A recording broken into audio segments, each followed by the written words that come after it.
Berrobró, já começou. E além desse calor, nossa pele também sofre muito. E tem que ter cuidado redobrado para ampliar mais, não é isso? Para falar mais, ampliar mais sobre esses cuidados que a nossa pele a gente deve ter, nós vamos entrevistar agora a médica dermatologista, a doutora Fernanda Aires. Olá, doutora Fernanda, bom dia. Está conosco aqui no Cidade Viva, tá legal? É um prazer incrível falar com a senhora. Já quero mandar um abraço para seu querido esposo, o doutor Elisiário, que é quase meu primo, né? Primo de meus primos. E eu tenho a maior deferência por ele também. Obrigado por estar com a gente aqui no Cidade Viva, né?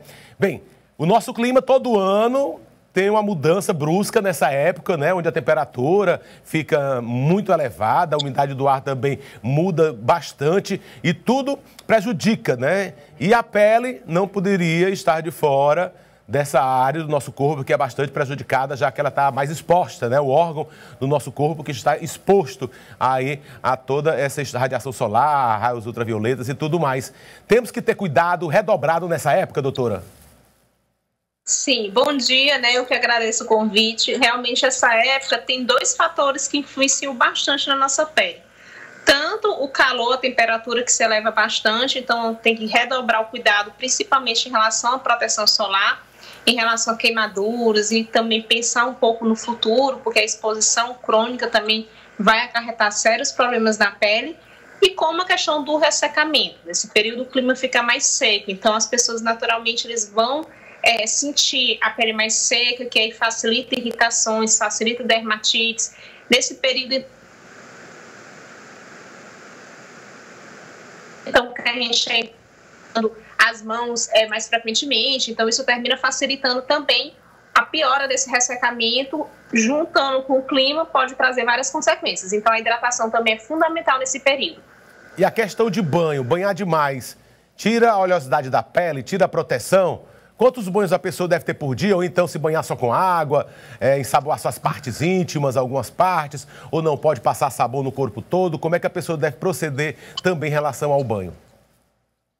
Vai depender do tipo de pele, lógico que nesse período a gente termina tendo a vontade de tomar mais banhos até para refrescar, mas principalmente aqueles pacientes que já têm uma tendência de ter uma pele mais ressecada ou que tem uma dermatite atópica, que tem essa facilidade de ressecamento da pele, deve evitar muitos banhos ao dia, ou caso pela necessidade do calor, pela necessidade de diminuir a temperatura, tenha vários banhos ao dia, que não use sabonete em todos os banhos. Então a gente geralmente, nesses pacientes que têm uma tendência maior de ressecamento, a gente orienta a usar o sabonete nos principais banhos do dia, de manhã ou às vezes à noite, e nos outros horários dos banhos usar mais em região de dobras, região de axila, virilha, né, que são regiões geralmente mais úmidas.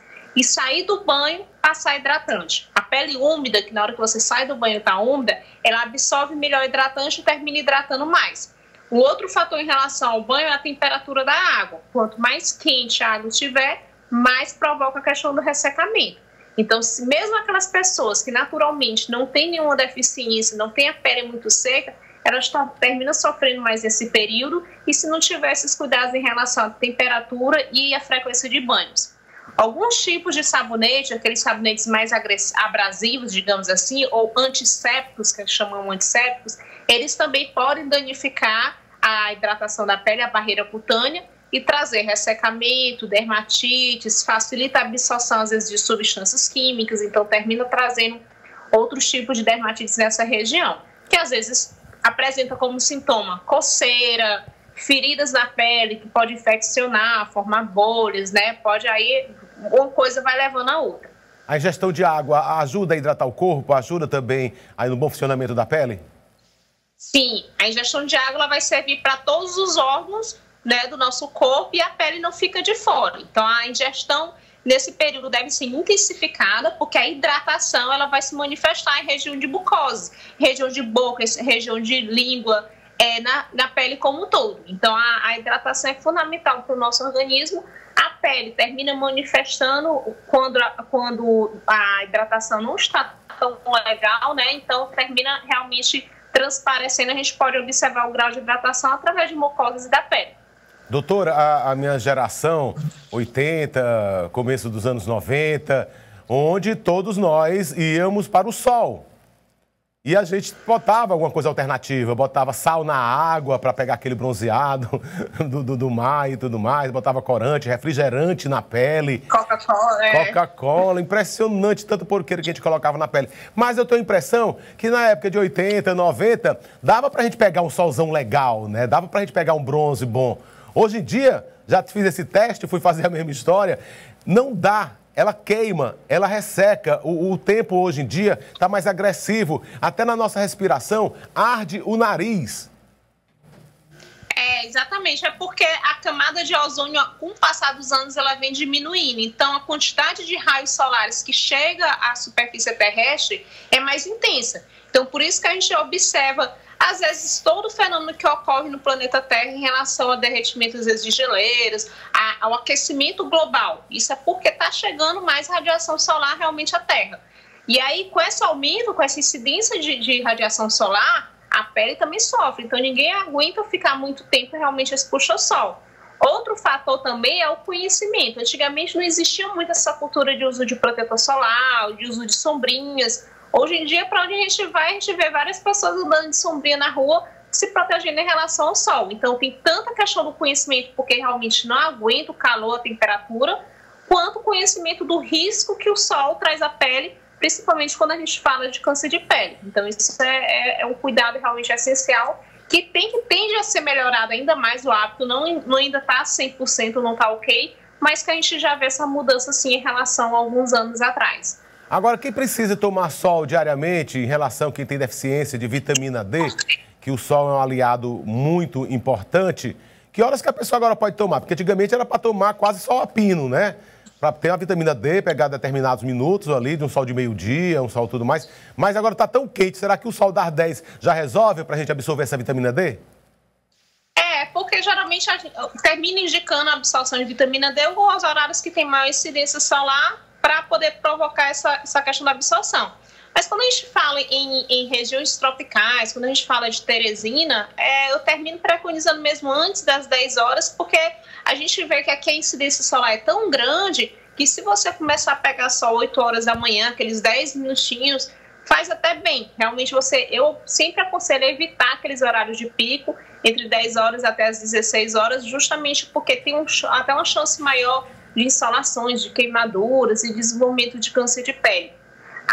As radiações ultravioleta A e ultravioleta B, a ultravioleta A ela consegue manter essa estabilidade ao longo do dia, e a ultravioleta B ela tem uma incidência maior nesse horário de pico que a gente chama, mas aqui na nossa região, por exemplo, é tão intenso que fora desses horários termina sendo suficiente.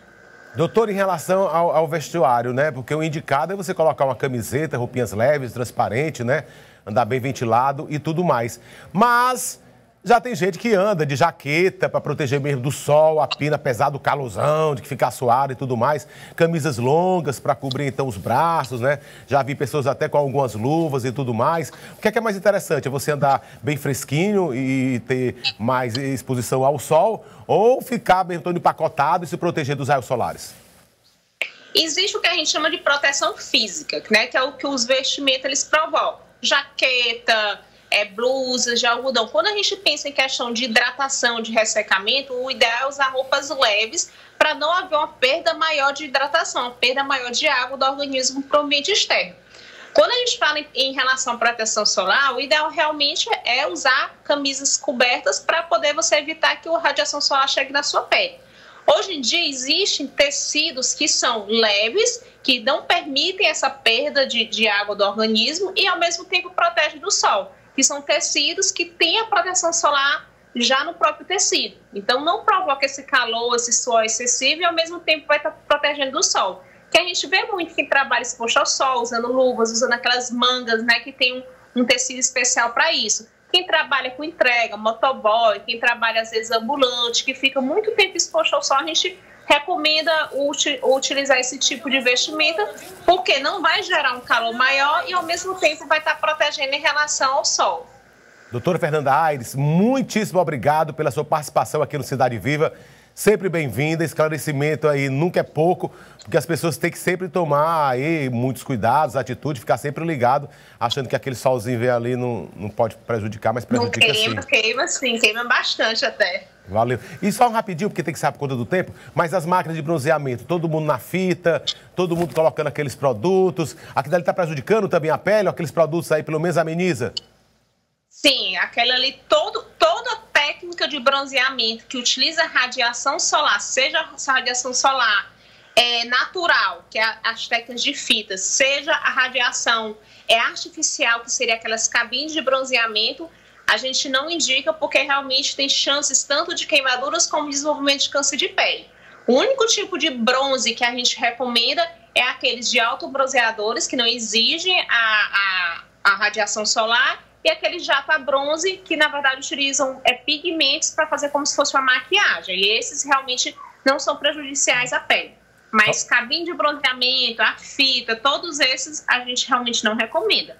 O tempo está curto, mas comente sobre os lábios, sobre a boca, também tem que ser hidratados. Só aquela manteiga de cacau Sim. resolve? É como eu falei, as mucosas, né, boca, lábios, línguas, é onde primeiramente se manifesta a questão do ressecamento, de desidratação. A gente orienta hidratar, manteiga de cacau às vezes é suficiente para boa parte das pessoas, mas existem algumas outras que têm um ressecamento maior, que não se dá bem com ela. Então, existem vários produtos que a gente consegue repor essa hidratação e evitar que esse ressecamento gere feridas, gere machucados e aí termine incomodando o paciente. Então, se a hidratação comum do dia a dia não estiver funcionando com a manteiga de cacau, procurar atendimento do especialista para poder a gente estar procurando o melhor produto para tratar esses casos. E aí, também, nesse caso, a endodinâmica já ajuda bastante também, intensificar. Valeu, muito obrigado pela sua participação. Até o próximo encontro aqui no Cidade Viva. E um grande abraço para o seu esposo, doutor Elisiário. Valeu, até mais. Sim, valeu, obrigada.